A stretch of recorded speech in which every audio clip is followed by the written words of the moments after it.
professionals, the goal is to develop strategic programs with tools that can be used to get people in the habit of good privacy practices. But whether it's the government or the private sector, there's always some major thing that seems to come along and try to derail that, whether it's a WikiLeaks or a frontline news story or a data breach.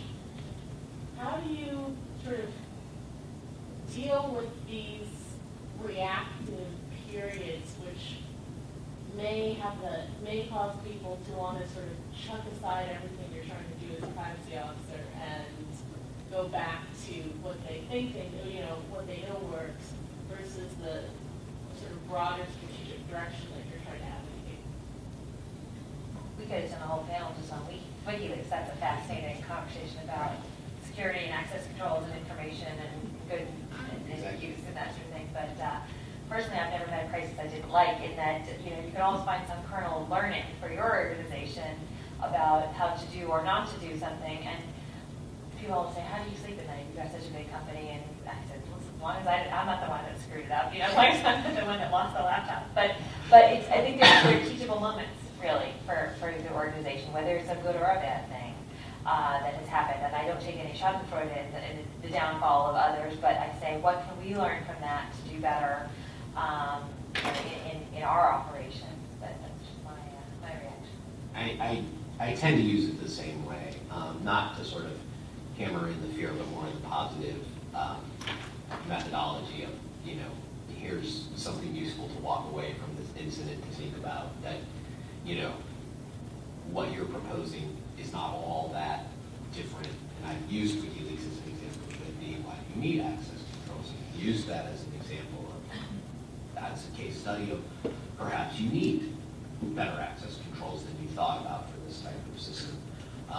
In terms of the reference you made to strategic planning, it's a very good one, in that, to me, what you said actually only emphasizes the need for even more strategic planning, because if you think about it as a strategic goal, you would tend to catch it earlier in the process.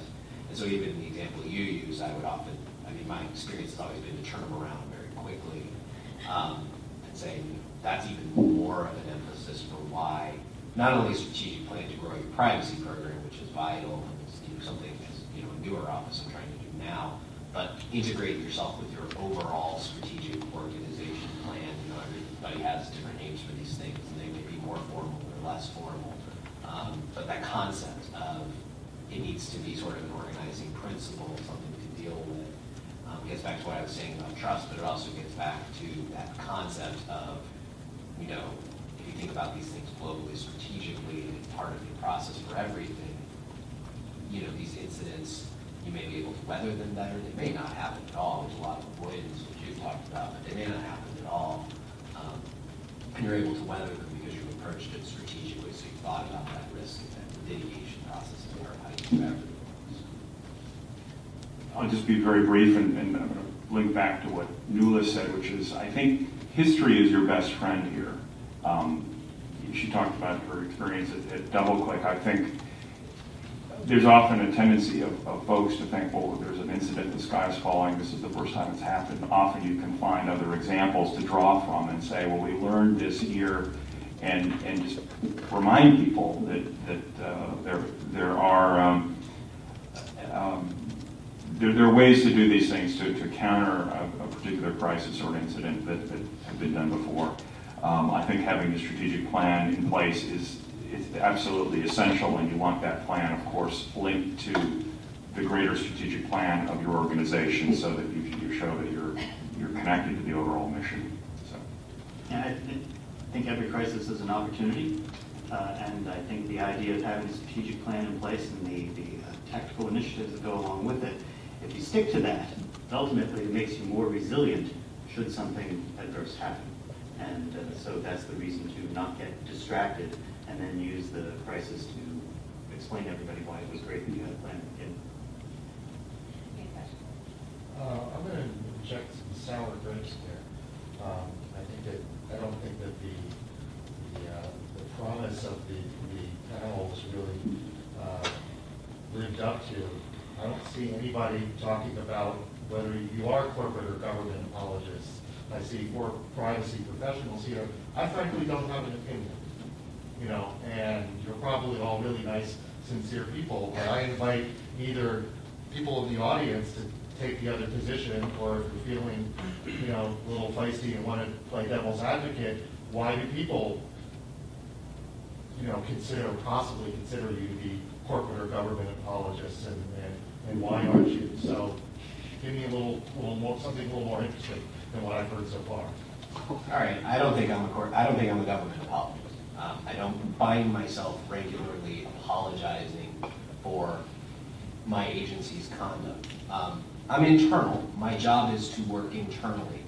So my job is to advise the internal organization to do better. I talked about that briefly in my comments, that I'm the internal rabble rouser. So I'm that person who talks about it on the inside, so hopefully the organization doesn't hear it from the outside. Do I always win those discussions? No. Am I a limited resource? Sure. And no matter how big you are, you're always a limited resource. I mean, John's office is huge, but even there, I'm still a limited resource. So nobody's perfect. I don't see myself in the apologist role. I don't try to cover up things. My goal is to help the organization do the best that it can. And so, you know, that it's a tough, you know, it's a tough place to be. I often think that it's very interesting, especially working with some of the Europeans, because, you know, they are outside of all the agencies, and the data protection authorities are sort of these independent organizations. And in the United States, the model is this, you know, all the privacy officers are inside their organization and pushing internally. And I'll go ahead and say, I think we have a more effective model. I don't know that I agree with everybody. I don't know that we have all the powers we need to have to be as effective as we could be. But I think we have a more effective model, because I think that we can prevent a lot of the things happening internally that are not so great before they actually happen. I think what we manage to stop and interfere with, change the path on, is far more significant than we're generally being credit. So you don't find yourself pushing for the regulatory oversight model that you might see in Europe? No. I mean, I think Jonathan's hit on, you know, that may be the biggest debate about the right model for a privacy officer. And I think, you know, you can do so much within an organization, but those debates always stay internal. You generally are not going to air dirty laundry, and that's what you sign on for. You're part of the process. Nuala did, and Nuala was a brave soul, and a privacy leader.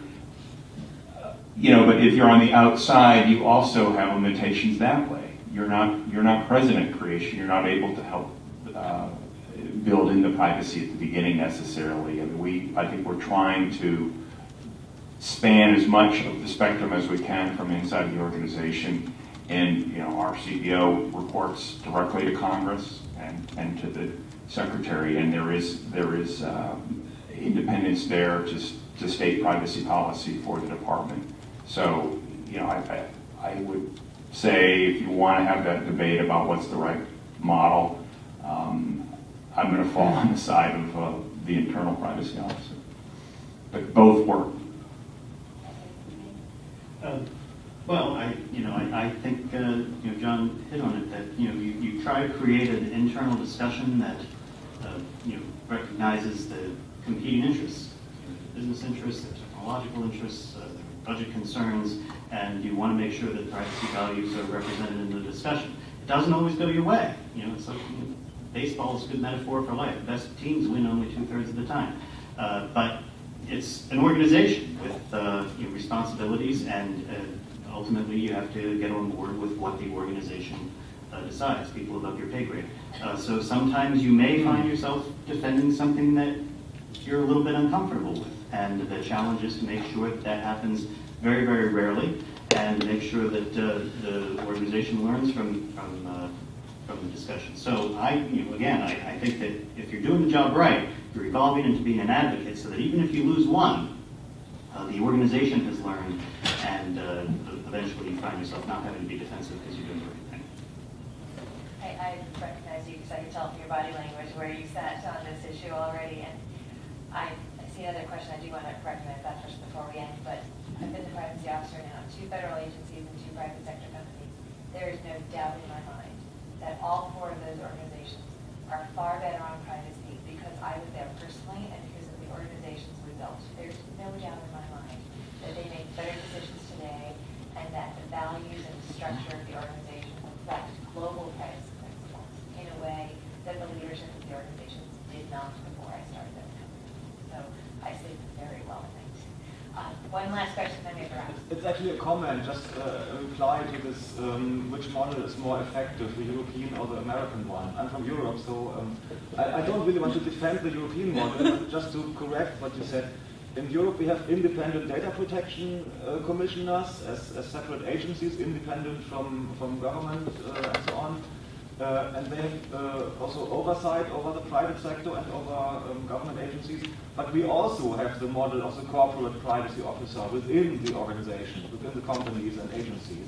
And it's actually working the way that these guys within the organizations are stronger because there's also the independent commissioners on the outside, which they can always refer to and say, hey, this guy is putting pressure on me, we have to follow their decisions and blah, blah, blah. So it actually strengthens them in the inside. Thank you for that comment. It's a very good comment. Clearly, we have operations in 150 countries, so we have officers and regulators in all those areas. I think that's a good panel for next year's CFP. It's the differences and the harmonization. So thank you for that. And thank you very much to the panelists and for all of you for joining us today.